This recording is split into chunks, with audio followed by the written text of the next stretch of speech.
Aujourd'hui, nous allons à la rencontre de Vegas, un petit Rottweiler de 3 mois et demi qui fait face à des problèmes de destruction. Vincent va tout mettre en œuvre pour aider cette famille. Cette demoiselle détruit tout, c'est une catastrophe. Donc ça, c'est elle. Voilà. J'espère qu'il va résoudre les problèmes de destruction d'arbustes, voilà. Yo, la meute. Bienvenue, le Tour de France Edic Dog continue. On est au jour 25, on est à Bourges, ou du moins pas loin de Bourges, et si je me trompe pas, on est dans le Gers. J'espère que je dis pas de conneries. Dans le Cher. Attends, je vérifie ça. Attends, abritons-nous, mon cher. Le département du 18, c'est le Cher. Bah tu vois, j'apprends des choses tous les jours. Allez, aujourd'hui on rend visite à Sandy avec son Rottweiler chiot. Je suis trop content qu'on ait d'autres chiots sur la série et on va voir les soucis qu'elle rencontre et comment je peux l'aider en une séance. C'est parti! Éduquez facilement votre chien ou votre chiot avec nos formations en ligne. Formation 21 jours, formation chiot. Vous voulez devenir éducateur comportementaliste canin? Découvrez notre formation EducDog Pro en ligne et en centre. Besoin d'aide en présentiel? Découvrez nos stages de 5 jours à Montpellier. Tout pour l'éducation de votre chien sur educdog.com. Allez, le petit ratoto. Ah, salut toi, ça va être génial. Bonjour Sandy, je vois qu'on est déjà prête avant même que je tape à la porte. Ça va bien? Il pleut. Bonjour Julien. Bonjour. Ça va? Ça va? Oui, en forme. Sandy, raconte-moi tout. Premièrement, si tu peux nous présenter ton Rot. J'ai oublié son petit nom sur la fiche. Vegas. Vegas, son âge? Voilà, 4 mois. Ouais. Elle est en liberté dehors quand on est là. Elle est dans l'enclos quand on part. Donc le chenil que j'ai vu là? Voilà. Ok.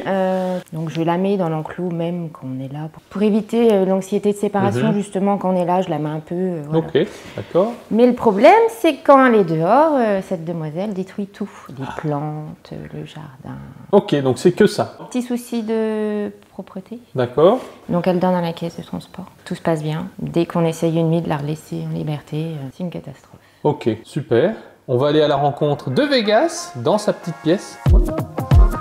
Voilà Vegas. Donc ça, c'était sa première cage. Ah, la première est en haut. Ah oui, donc c'est une cage à chat. Deuxième cage. Deuxième cage. Troisième cage. Elle n'a pas le droit de rentrer ici. C'est toi qui rentres dans la pièce. Voilà, donc j'enlève la barrière de temps en temps. Ouais. Mais pour me relever 50 fois. Pour qu'elle reste là? Ouais, D'accord. ouais. Bon, après, n'oubliez pas qu'à cet âge-là, les chiots ont un énorme besoin de contact. Oui. Ils ont besoin d'être avec nous, ils ont besoin qu'on les stimule. Vous avez une chienne qui va rester souvent seule et il faut subvenir à ses besoins de contact. Si elle n'a pas ses besoins de contact, tu peux passer ton temps à essayer de la repousser, de la repousser, de la repousser, elle voudra revenir. Oui. C'est très important à cet âge-là de créer un super lien avec son chiot et en même temps après, on va en profiter pour lui apprendre le assis, le coucher, le pas bouger. Mais non, à cet âge-là, c'est primordial, ça va créer votre relation, ça va créer la complicité. Si on prend un chien aussi, c'est pour de l'amour, des câlins et de l'affection. Et on sent le toutou. Donc elle mordille beaucoup les gens qu'on croise qui la caressent. D'accord. J'aime toujours favoriser la socialisation à l'éducation. C'est-à-dire que je vois tellement, moi, de personnes qui me disent « Ah, mon chien, il obéit au doigt à l'œil ». J'attends toujours le mais personne ne peut l'approcher, il bouffe tout le monde. Je dis donc, ça sert à rien d'avoir un chien obéissant. Je préfère avoir un chien qui obéit pas, qui tire en laisse, qui n'y a pas de rappel, mais que tout le monde peut caresser, qui est cool avec les chiens. La socialisation est plus importante. Donc à cet âge-là, les gens dans la rue vont vouloir venir la voir. Même si c'est un chiot, et encore plus, vous le savez, vous avez un rot. Oui. Donc, oh mon Dieu, c'est un rot, ça fait peur. Il y a un monsieur qui m'a dit « Ah là là, elle doit mordre ». Je dis « Oui, elle mord une personne tous les jours. » Non, dans ces cas-là, il faut répondre « Elle mord que les cons, essayez ». Donc, il est important, encore plus que vous avez cette race-là, qu'elle soit caressée énormément, en fait. Après, à toi de le créer. C'est-à-dire, tu es dans la rue, bonjour, je veux socialiser mon chiot, est-ce que vous pouvez la caresser? Elle est gentille, venez. Et il faut faire ça en continu. Surtout que elle va grandir, elle va être de plus en plus impressionnante, et ces races-là, malheureusement, du grand public ont mauvaise réputation. Avant de commencer la phase d'observation de la séance, Vincent aimerait en savoir plus sur les problèmes de malpropreté de Vegas. Et donc, quand tu me dis qu'elle n'est pas propre, c'est dans cette pièce? C'est dans cette pièce, donc d'où les tapis dehors. J'ai essayé tout, de me relever à minuit, la sortir, de me relever à 5 h du matin. Donc c'est la nuit qu'elle J'ai fait ça pendant 1 mois. De 2 à 4 mois, c'est, on va dire, normal. On peut aller jusqu'à 5 mois, c'est normal qu'un chiot fasse encore ses accidents. Donc ce qu'il va falloir mettre en place, c'est que la cage, c'est bien. Moi, je suis jamais contre quand c'est bien utilisé. Moi, j'ai mes chiens, je mets une cage. Non, la moumoute. Moi, Drogon, hein, et Rescue où j'ouvre les cages, il saute dedans en mode ouais, c'est génial, c'est l'éclate. Donc c'est un super outil, mais attention, il faut bien l'utiliser. Si tu lui apprends que à être propre quand c'est fermé, ben, elle saura se retenir que dedans. Donc si tu veux, à partir de maintenant, je vois que la gamelle d'eau est dehors, donc ça c'est très bien. Oui. Tu mets plus la gamelle d'eau. Je mets pas de gamelle d'eau ici. Très bien. Après la dernière balade, et après je vais reprendre du parti où je vais devoir régresser pour progresser. Donc il va falloir que je la laisse ouvrir la cage. C'est chiant, pendant une semaine il y aura des ratés, puis elle va apprendre à se retenir de plus en plus en fait. Donc tu es obligé de régresser. Et d'elle-même elle va apprendre. Ok, on va s'équiper pour la pluie. C'est parti, transition pluie. C'est parti pour la phase d'observation. Vincent va essayer de comprendre pourquoi Vegas détruit tout sur son passage. C'est cher ici, hein, le département. La Nièvre.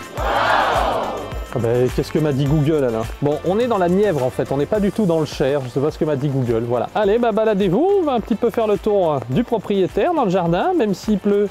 Donc... Alors, petite précision ici, il faut savoir qu'Alexandre tient la caméra avec une seule main, l'autre main sert à tenir le parapluie, donc nous nous excusons pour tous les petits tremblements. Les arbustes, elle se jette dedans à pleine gueule. Donc ici, là. Elle arrache la bâche qui est sous les cailloux. Donc ça, c'est elle? C'est elle, voilà. Okay, c'est de ce matin, voilà. Ok, ça c'est ce matin. Voilà. On a planté les bananiers, elle les a ratiboisés.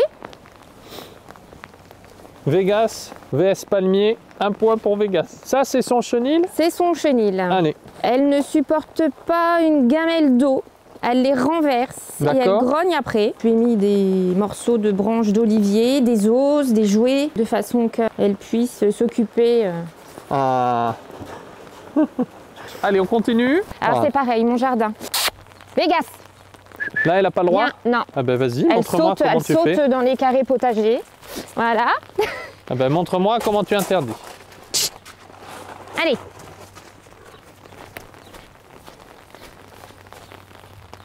Oui. Hein? Allez, montre-moi. Allez.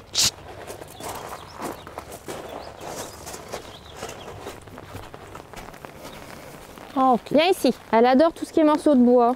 Ok. Elle adore mes palmiers. Elle m'arrache tous mes palmiers. Elle va sauter ici pour choper les branches? Voilà. Ok. Donc ça, c'est elle. Voilà. Ok.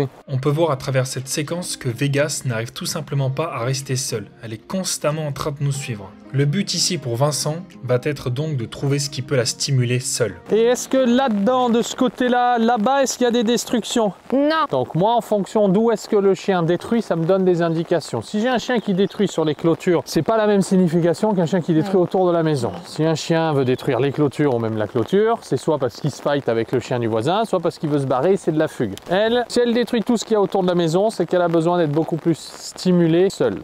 Ok, donc on va aller devant la maison, tu vas me montrer comment tu joues avec elle. Allez, on va là-bas, et c'est parti, montre-lui de jouer, tu joues avec, Jessie, je t'en prie. Voilà, et laisse-la gagner, et on s'en va.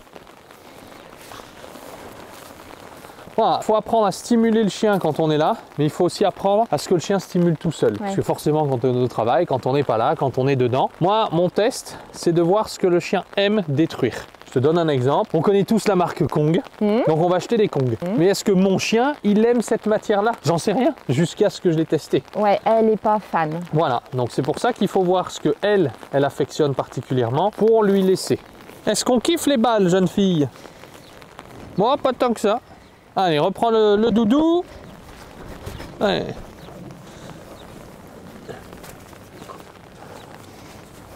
Ouais, bien. Ok. Vegas, non. Ok. Chut. Allez, descends. Bon, au final, je pensais qu'elle allait être beaucoup plus joueuse que ça. Voilà, moi, je veux faire des tests sur elle pour voir comment elle s'éclate, si elle s'éclate avec les jouets. Voilà, très important, cet âge-là. Quels que soient les chiots, c'est pas parce que c'est un rot, mais pendant que je joue, je caresse sur la tête, je peux toucher la gueule du chien.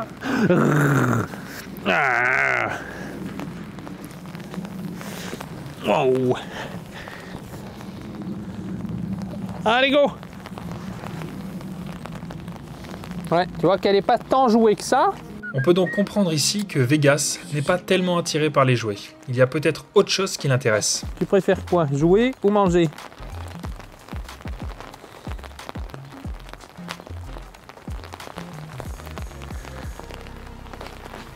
Ok. T'as bien mangé. Ça marche. Donc, on va faire une stratégie de la fainéantise absolue où je n'ai absolument pas le temps parce que je dois aller au travail directement. On va commencer à aller le faire sur la terrasse dans un premier temps. Donc, tous les endroits où elle va aimer détruire, je vais m'amuser à y laisser des friandises. Parce qu'elle va y retourner quand je suis pas là. Et je préfère qu'elle y passe et qu'elle y trouve des trucs sympas et qu'elle va s'amuser à chercher. Et je veux lui apprendre à ce qu'elle, quand elle sera seule, elle va y passer. Oh, au lieu d'attaquer les plantes, elle ira aller chercher des friandises. On doit lui apprendre ce qui est autorisé et ce qui est interdit. Donc pour pouvoir lui apprendre ce qui est autorisé, il faut que je lui montre. Même chose autour du bananier. Vegas, come. Wouhou. Donc il faut qu'on rende stimulant ce qui ne l'est pas. Parce qu'elle, forcément, quand elle est seule, elle va mettre un coup de patte sur le bananier. Oh, ça bouge. Elle le bouffe. Cool, je me fais pas engueuler. Et elle va continuer. Donc, on peut lui apprendre à en laisser ici. À terme, j'attire son attention vers quoi? Vers le sol, en fait. Et pas ce qui est en hauteur. Même chose après, quand vous la laissez là. Là, vous vous régalez. Tu prends 5 poignées, t'en jettes absolument partout par terre. Et elle va s'occuper dans sa journée, en fait. Attention, l'erreur, c'est d'en mettre que là.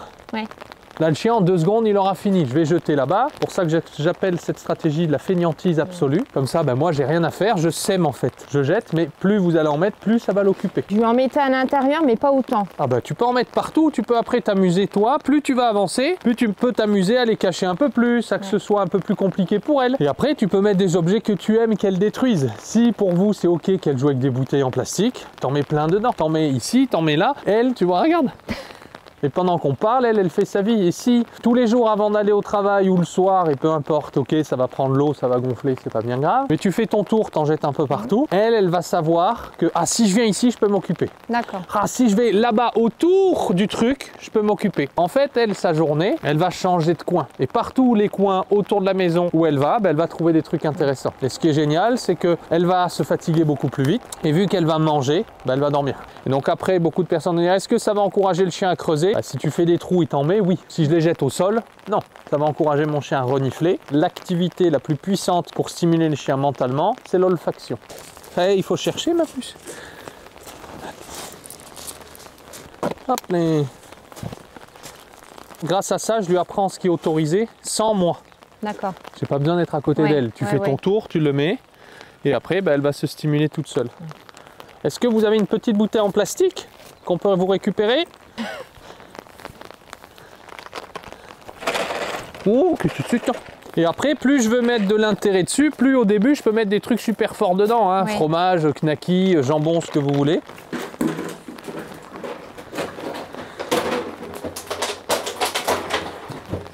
Excellent. Donc au début, je veux lui apprendre en fouillant. Hop, il y en a une qui vient tomber. Voilà. Et c'est parti. Et bon. Et je préfère apprendre à mon chiot et lui montrer ça, c'est autorisé, que rien lui montrer et que par défaut, le chien attaque en fait ce qu'il n'a pas le droit de faire. Voilà. Donc, même chose, ça, on peut en laisser un peu partout. D'accord. T'en mets aux endroits sensibles en fait. Comme ça, elle va avoir besoin de de se stimuler. Hop, allez, cul sec. Comme ça. Et voilà. Yes. Voilà. Moi, ce que j'attendais dans notre exercice, c'est qu'elle me suive avec quelque chose. Je m'attendais à ce qu'elle le fasse avec ton doudou. Oui. Je me suis dit, c'est bon, elle le prend, on va partir en marchant en fait. Comment savoir ce qui occupe mon chien? Je vais lui donner un truc, je vais partir en marchant et je vais voir s'il aime ça, sans que je m'occupe de lui. Donc on va partir en marchant. Effectivement, on peut voir que Vegas ne lâche plus sa petite bouteille. Ce nouvel objet est devenu une véritable occupation. Donc tu me disais que tu as un souci de rappel. Je peux la conditionner à ça en fait. Tout simplement, et regarde, j'ai pas dit une seule fois son nom. Et là, oh là là, très bien ma puce. Voilà, les chiens sont beaucoup plus sensibles au bruit qu'aux mots. Les mots, on en dit tellement. Viens ici, ici, là, allez, dépêche-toi, vas-y. Elle n'entend plus. Alors que ça, c'est toujours le même signal. Hop, et elle arrive et on lui donne, bingo. Et après, fais-toi des plaisirs pour elle. J'en mets un, je vais mettre un peu de steak si vous allez à la boulangerie, à la boucherie, pardon. Un, je vais mettre un peu de fromage. Et comme ça, elle, c'est aussi varié. Comme j'aime dire, hein, pourquoi est-ce qu'on regarde Netflix ou la télévision? Parce qu'il y a toujours des choses différentes. Autre point, sur les stimulations avec elle mentale, j'aimerais qu'on puisse voir ce qu'on peut lui apporter aussi dans la pizza. de carton de jouets. Très bien. Donc ça, il y a accès quand? En fait, je lui fais choisir les jeux qu'elle veut quand elle rentre et elle joue. Ok, bon ça c'est excellent. L'accès aux jouets est pas totalement accessible. C'est directement Jessie qui va présenter les jouets, donc ça c'est génial. Sandy. Mais pourquoi j'ai... C'est son deuxième prénom, c'est la liste. J'ai bien dit, je dis Jessie depuis le début? Il me semble. Ah ben voilà, Vincent, tu es nul. Bon ben excuse-moi. Donc, extrêmement important, je vois tellement, et c'est normal, hein, nous on met une boîte à disposition sans arrêt, et vu que le chien s'y habitue, il prête plus attention. Vous, de l'enlever, de lui en mettre des nouveaux, d'enlever, d'en mettre à chaque fois des différents, c'est excellent. C'est tout neuf. Voilà, et là, ce que j'aime bien, c'est que tu la laisses choisir, et après, tu vas en général l'enlever, c'est ça? Bon, montre-moi ce que tu fais une fois qu'elle a sélectionné ses jouets. Alors, je reste là un petit peu, je joue un petit peu avec elle, après je lui laisse les jouer et je fais ce que j'ai à faire. Allez, montre-moi. Celui-là. L'étoile, elle la kiffe. Ah oui. Tiens. Voilà. Donc c'est surtout ici où je lui reprends les jouets. Je l'habitue à pouvoir reprendre le jouet. Lâcher. Ouais. Ok. Dan.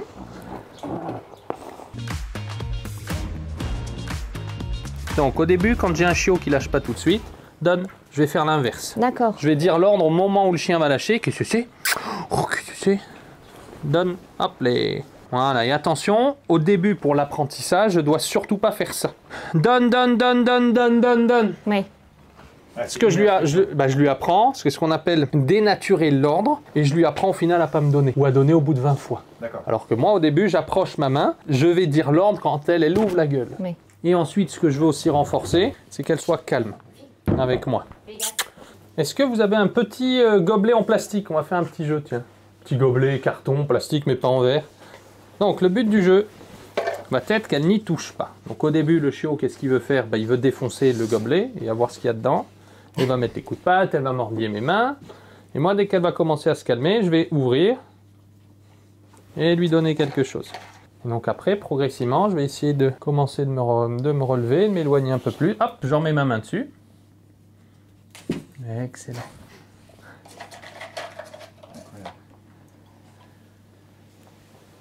C'est une belle victoire, on peut voir ici que Vegas ne bouge pas, elle est beaucoup plus calme. On va voir comment elle réagit si on augmente un petit peu la difficulté. Je vais commencer à m'éloigner un peu plus. Et surtout, je dis rien, je la regarde pas non plus dans les yeux. Parce que si tu la regardes dans les yeux, je dis cool, il me regarde, il va me demander un truc.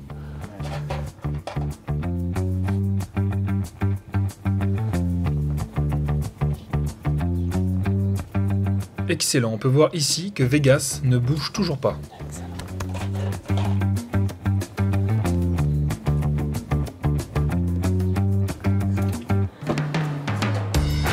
Voilà, donc c'est plein de petits jeux que vous pouvez faire avec elle. Très bien. Bingo. Allez, on va la laisser tranquille. Super. Oui. On va mettre en place les bouteilles avec les friandises, la serviette, le gobelet. Qu'est-ce que vous avez appris sur Vegas? Et le côté où on parsème un petit peu de friandises pour justement l'inciter à pas trop détériorer et aller chercher un petit peu partout, tout autour des zones potentielles où elle aime bien s'amuser. Quoi d'autre? Est-ce qu'il y a des trucs, voilà, vous dites ou vous voyez pas avec elle? Je pensais en ayant beaucoup de jouets, ça irait, mais non en fait.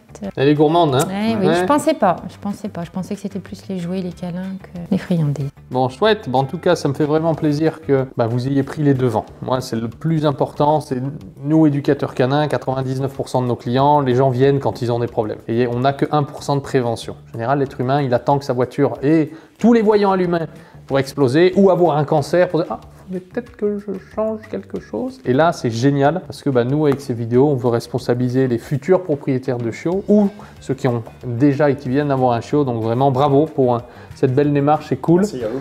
Et vous allez lui offrir une belle vie et c'est génial. Ouais. Bon, ne bougez pas, je reviens. On arrive dans un instant. C'est les dépenses mentales. Bon, c'est le moment des cadeaux. Je prends des articles qu'on a dans notre boutique et j'en offre en fonction de ce que le chien a aimé. Donc là, vous vous en doutez bien, ça va être des friandises. Le gros cadeau. Bon, petit cadeau. Tadam! Vu qu'elle kiffe à fond. Ah, merci. Voilà, moi j'aime offrir ce que les chiens ont aimé pendant la séance. Donc voilà, des friandises, vous en avez plein, vous en avez déjà. Et comme ça, vous en avez plus. Bah, c'est gentil, merci bien. Merci. Comme ça, elle va kiffer. Alors.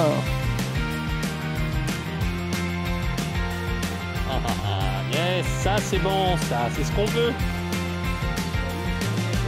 Bon, on a tout. Normalement, oui, le parapluie, on est bon. Julien, Vincent, merci c'était bien un plaisir. en tout cas. Yes. Non, partagé, ouais. Sandy, c'était un plaisir. Bonne continuation. Sachez que suite au tournage, Mathieu ou Bernardo, que vous avez eu, va vous ajouter sur un groupe WhatsApp avec tous les participants du Tour de France. Voilà, et comme ça, nous on veut des news, des photos, des vidéos, tu nous dis comment ça se passe, les progrès, moins de progrès, vous me posez des questions, mais je veux vous suivre, comme ça on vous laisse pas tout seul. Bonne continuation. Merci encore. À bientôt. Au revoir mes gars. Une famille de plus d'aider et un chien qui va vivre une vie magnifique. C'est pour ça qu'on fait toutes ces vidéos. Et si EducDog existe, eh bien c'est pour changer la vie des maîtres et celle des chiens. Allez, c'est le moment de la cagnotte. On va voir où on en est. Avec ma connexion internet, ça passe. Oh, c'est énorme, j'en reviens pas. Waouh, c'est absolument énorme. On a franchi la barre des 15 000 euros. 15 000 euros. Je sais pas si vous vous rendez compte, mais c'est énorme. Merci à tous. Vous êtes plus de 317 participants à avoir contribué à cette cagnotte. On avance. Le Tour de France n'est pas terminé. On va jusqu'au jour 30. Et plus ce chiffre est important, plus on va pouvoir faire un gros don tous ensemble et aider cette association. Donc merci infiniment. C'est trop cool. Et on en discutait, je crois que c'est hier avec Alex. On ne pensait pas qu'on allait dépasser les 10 000 euros. Donc on est déjà à plus de 15 000 euros. C'est vraiment énorme. Ça nous touche beaucoup. Et ça nous fait plaisir que la communauté partage nos valeurs de vouloir aussi aider les refuges et les chiens. Merci à vous. On vient d'arriver à Lyon pour la séance de demain avec Dorian qui a des problèmes avec son cocker anglais de 2 mois, encore un chiot, et c'est des problèmes de propreté et de mordiment. Donc on se donne rendez-vous demain pour ce petit cocker anglais qui s'appelle Lilo.